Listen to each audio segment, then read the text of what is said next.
வணக்கம் ஃப்ரெண்ட்ஸ். பாருங்கள், கோழி நீங்கள் கூடையில் அடைக்கிறதுக்கு பதிலாக இப்படி ஒருமாதிரி இப்படி வலை கட்டி வலை கட்டி விட்டிங்கன்னா அதுக்குள்ளே கொஞ்சம் நின்றுக்கும். கொஞ்சம் சீக்கிரமாக வேகமாக வளரும். இந்த மாதிரி வலை கட்டி விட்டிங்கன்னா கூடையிலே கவுத்தி வைக்கிறதுக்கு பதிலாக இந்த மாதிரி விட்டு வளர்த்திங்கன்னா சீக்கிரமாக வளரும். ஈவினிங் ஒரு 1 hour திறந்து விட்டு இப்போ திறந்து விட்டு மேய விட்டுருக்குறோம். ஒரு 5 to 6, 5லேருந்து 6 மணி 1 மணி நேரம் திறந்து விட்டு பார்த்திங்கன்னா சீக்கிரமாக வளரும். பாருங்கள், அது ஒரு செட்டுக்கு. அப்புறம் பின்னாடி ஒரு செட்டு போட்டு வச்சுருக்குறோம், அதை பாருங்கள்.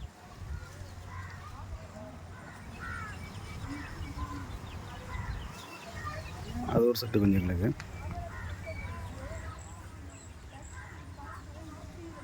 2 செட்டு போட்டு விட்டுருக்குறோம்.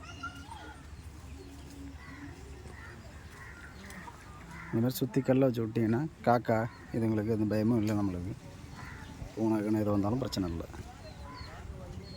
Thank you friends.